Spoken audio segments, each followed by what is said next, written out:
Hi, this is Betsy Foldis-Myman. Welcome to Connectipod. With our annual Changing the Narrative series, we work with youth and communities that have a very cliched narrative. We work with them to examine that narrative and to see what's right, what's wrong, or what's just plain missing. The youth work to create their own narrative that is more accurate and nuanced and more based upon their own experiences and observations. This year, we're working with Refugee and Asylee youth, and we're partnering with the International Rescue Committee. In 2018, our youth reporters interviewed Fein Proaño, who is the integrations manager for the IRC for the Los Angeles office. Fellow Connectipod co-founder Andrea Longoria Lopez and I wanted to start off having Jonathan clarify what the difference is between asylee, refugee, and immigrant, and learn more about what IRC does and what kind of community our youth will be coming from. So here we go. So why don't we start with what is the IRC and what is their vision statement? All right. What is the IRC? Well, first of all, thank you. But I know that thanks to both IRC and actually myself have been partnering with you guys for years now at the behest of our Pacoima librarian, who's now in Canoga Park, but she still keeps in touch with all of us. So IRC, it's a humanitarian response agency in over 30 plus country programs and 26 offices in the US. What most people know is the work that we do abroad, which is the emergency response. We do operate refugee camps and refugee support centers across the world. We are currently responding to the crisis in the Ukraine and the neighboring countries. And we, of course, were still responding, I should say, to the situation in Afghanistan. So in our international work, that's what most people see. But we actually have a fairly large and active source of work that we do here in the US.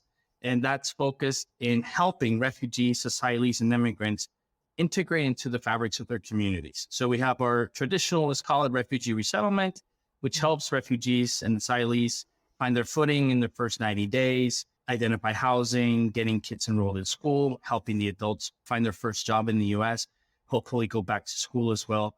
But then we also have immigrant integration, and that is focusing on the needs long-term. So beyond those first 90 days, or even that first year of resettlement or arrival in the US, where we look at their financial health and what is financial success for them.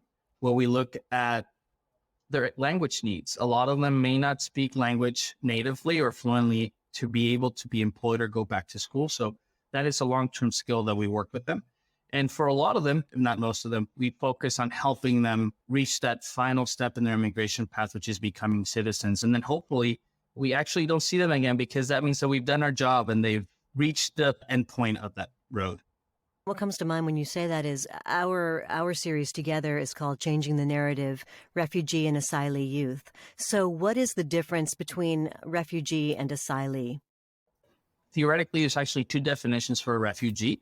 And then we have a definition for an asylee. So refugee with a big R, as we call it, are those refugees who come through the refugee pipeline, through the refugee process, through the United Nations, or through one of the pathways that the federal government has established, which is a refugee who's entitled to all the benefits under the law, who's entitled to all the protections, and has a direct and clear pathway to citizenship. They have all the support of a resettlement agency and of community organizations and of the government to succeed, right? Then we have what's called refugee with a little r. It's a person that's also fleeing persecution, political instability, economic instability, or a variety of other socio-political and economic situations in their home country, but they may not be here as a refugee with a big R. That means they could have presented themselves at the border and requested asylum or requested protection. They could have come out to the US on a tourist visa or any other kind of visa, but they themselves are still somebody who are fleeing in situations. So, for example, Afghans and Ukrainians, for the most part, especially from August, a year ago today, and from earlier this year, they're what we called refugee with a little r, because they still have the same needs, but legally the government and the availability of programs is a little bit different. And then an asylee is very similar to refugee with a big R in that they have fled a situation.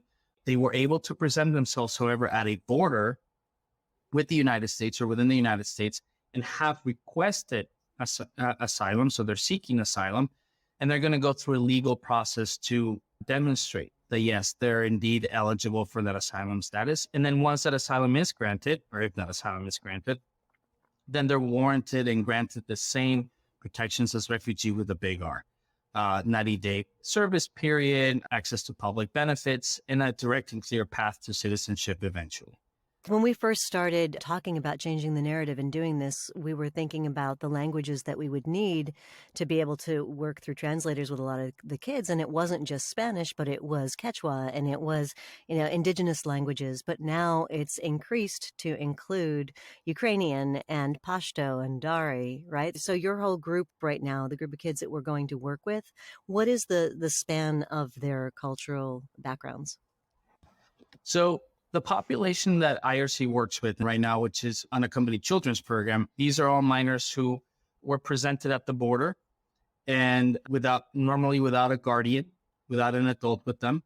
And they are, for the most part, asylum seekers. We've seen unaccompanied minors from Afghanistan. We've seen unaccompanied minors from the Ukraine. We've seen unaccompanied minors from India and from Eastern Africa. But a lot of the unaccompanied minors that our office works with in California, in Los Angeles, are, I would say, 98% from Central and South America. And they're not from traditional Spanish-speaking communities. So as you were mentioning, that in that linguistic diversity, a lot of them speak a type of Mayan dialect or another type of indigenous dialect.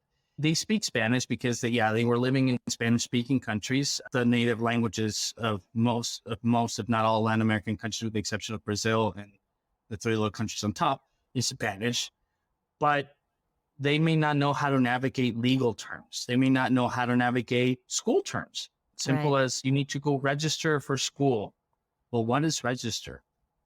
Your kid cannot be truant, right? Your kid has to be enrolled in school. Well, what is truancy, right? There's also a cultural thing where they may come from a family situation or family dynamic, or even a small town dynamic where everybody works, right?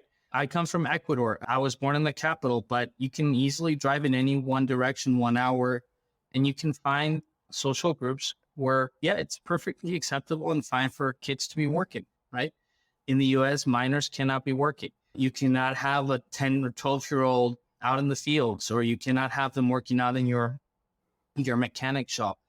And language is one of those key aspects that we have to navigate. And it's trying to convey that message in English or in Spanish, and then realizing that maybe from that Spanish communication, we are not relaying enough information adequately. So navigating those linguistic barriers can sometimes be hard, but we find ways to communicate because they're so willing to thrive. There's a resilience and a drive to thrive. A lot of them see it, this is my chance to bring about and have a new life, right?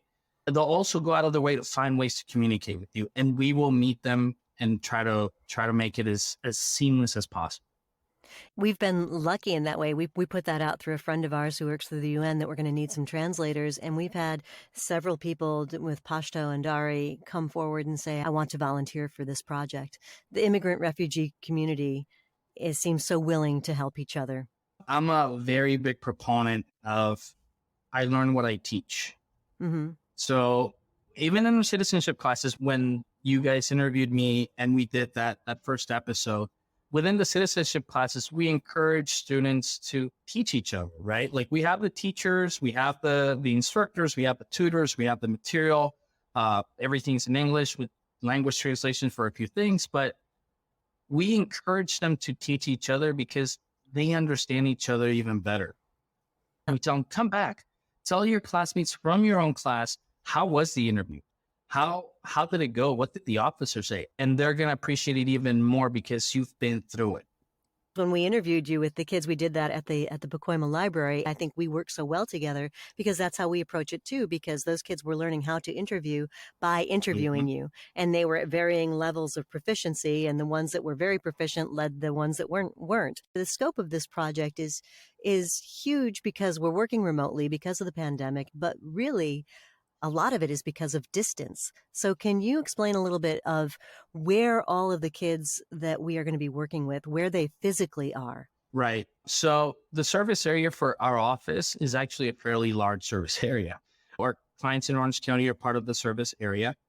As far east as San Bernardino Riverside, as far northwest as Santa Barbara, and as far north as Bakersfield, Fresno, and of course, LA County. But they're spread across that entire region.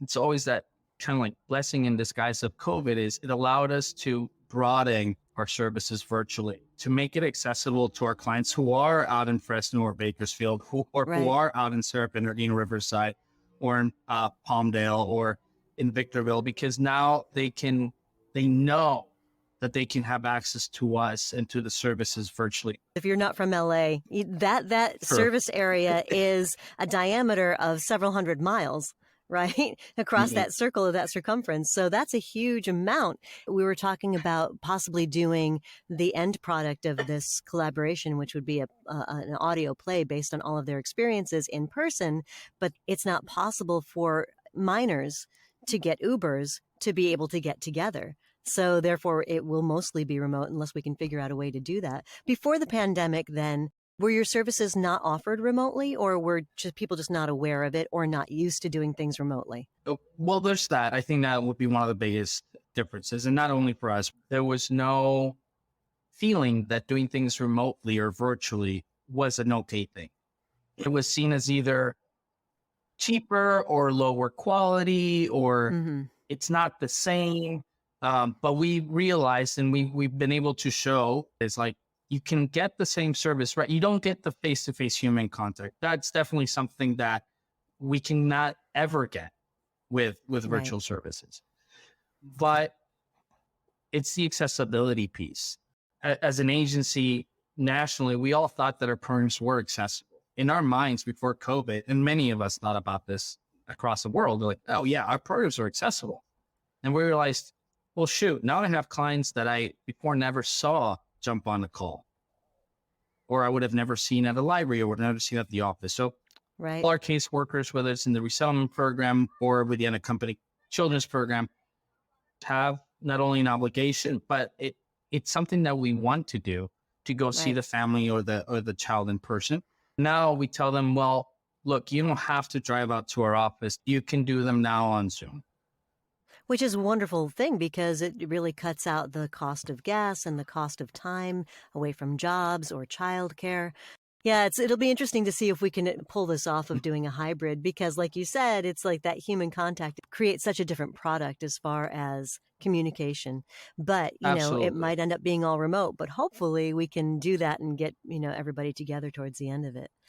You mentioned that you serve immigrants as well, which I don't recall you saying in previous conversations that we've had. So like, if somebody is here on their own, not a refugee or asylee by legal terms, so you service immigrants as well? Right. And that's our office in that sense is very, very unique. That's always been our mission. Given that we're in Southern California, we're in LA, the melting pot of cultures and the crossroads of religions and languages, that our programs will always, always, always serve refugees and asylees. But we're also going to serve the community. My program, it's a library-based, community-based program where immigrants in the community can access it. So there's a lot of word of mouth, for sure. One of our biggest outreach partners has been the Los Angeles Public Library and the Glendale Library. Both library systems have been very key in putting out our information to the community as an alternative. That's how we serve the community. We're by no means like Chirla or Carecen, which are huge organizations in the community. They're true immigration service providers. That's their bread and butter. But we also do that and then some, right? And that's how we bill ourselves. With the unhoused youth that we worked with in the last Changing the Narrative, a lot of them were refugee or asylee or undocumented, and they came in and they used the library services all the time. So it's kind of like, if any of them, I'm thinking of two kids in particular, if they had seen you with a t-shirt that said refugees welcome or seen that program, I'm sure that they would have availed themselves of it. The library is like the biggest community connector ever, and they're advocates for everybody that needs them. Yeah. And they're also safe spaces. That's the other thing that I always tell people. Like it's safe. It's a place where you can go cool off in the summer, like they're cooling zones. In the winter, they're places where you can stay dry and warm.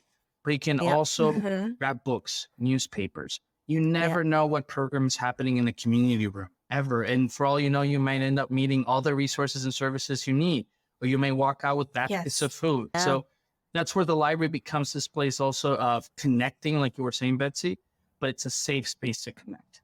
So our scope of kids will come from what areas? Where they live or where they originally came from? Both.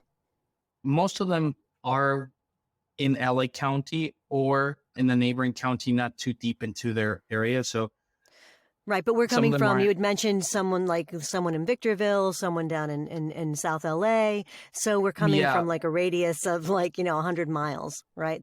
Up to 200 miles, but most of them were within 100 miles of our office. And actually, I would say, the majority of them are going to be Central American. We might have some that are not Central American, but it's contingent upon me being able to talk to the parents and, of course, ensuring that the parents are okay with it. But I would say 95%, if not 100% of them will be Central American or Latin American. And what languages are we looking to have translators for? Their official language is Spanish. But like I said, some of them do speak Spanish. They navigate it wonderfully without any problems. But we have about 2 or 3 that do speak native Mayan dialects as their primary language. So one of them is Canjobal. The other one is Maya Quiche. So those are the two indigenous languages that I know two of the kids do speak and their families do speak them. And I'm pretty sure that they'll be more comfortable if we can provide them an interpreter that does that. And again, there's only a handful in LA that can do it, but we know that they're out there and that we can help them out. Well, yeah. So if you're out there and you speak either of those languages, please contact us. Because not only would we like to be able for them to speak in their most comfortable language when they're interviewing and talking about whatever they want to talk about, I would love to be able to do whatever they want to share, if it's a song or a poem or anything that they want to share in their language. I would love to be able to feature that language. So not only just for the means of communication, but for art's sake as well, to be able to highlight what that language is, because that's kind of special. And I think that culturally that means a lot as far as what we're trying to communicate. Definitely. And I think when we talked about the project, and I've talked about this internally with my colleagues and my executive director, one of the things is we're all really good about telling adult stories, right? And it's easy to get an adult to tell their story for the most part, right? But it's not that we forget. It's just harder to get youth to tell their story. And refugee and immigrant youth have gone through such a path to get here. But it's sometimes not told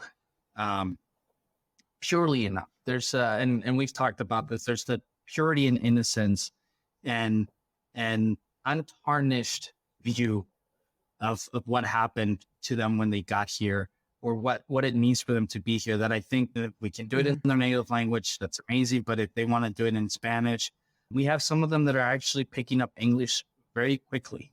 And we have a couple who've been through our summer program, 3 times now. And when she started, she didn't speak any English except the basics, like hello and goodbye, please and thank you. Right. But now she's comfortable enough in trying to have a conversation with you in English. So I was like, hey, when we first met, I had to speak to you in Spanish and you didn't want to talk to me in Spanish necessarily because you were afraid of it. And now look at you. She feels comfortable enough in trying to have. It's not perfect by any means, but it's that desire to do it that we hope translates that purity and that innocence and that openness. Imagining this girl, one of the things that we might be able to do would be to have her do a poem in English and have her read it. So not only would it be a conversation with her in her native language and maybe a little bit in English, but also do like a poem or a song in English and then coach her with it. So she would get that feeling of being secure in the language and then being able to hear it and have that present her. So that might be a way that we could work on that. Yeah. Yep. Yeah, it's really exciting. I'm so excited to work on this project because we don't know where we're going to go with it and how it's going to happen. And like you said, I with know. kids that have been recently traumatized and, being respectful of that, so much can be told in what they want to share instead of the questioning of like the very straightforward, what did you go through and how was it? And all of those things, they might not want to talk about that. But if what they choose to talk about, whether it's sharing the things that they miss or whether it's sharing what is weird and new about being here, that picture starts to emerge of what they're going through that is rather pure. I'm excited to see what comes out of this, and I'm so thrilled that they want to do it and that they're brave enough, because that's hard, right? It's that, it takes bravery, but that bravery translates into resilience. Absolutely. Absolutely. Okay. Well, as the daughter of refugees, thank you so much for what you do. I understand what these kids are going through and their families, and they will remember you for their entire lives. I guarantee it. I hope that they just remember to give back. I was a teacher and I still teach to this day, but that's the one thing I always tell anybody and everybody's just pay it back, pay it forward. I appreciate your kind words, but I always say, like, don't thank me. Don't appreciate me for anything.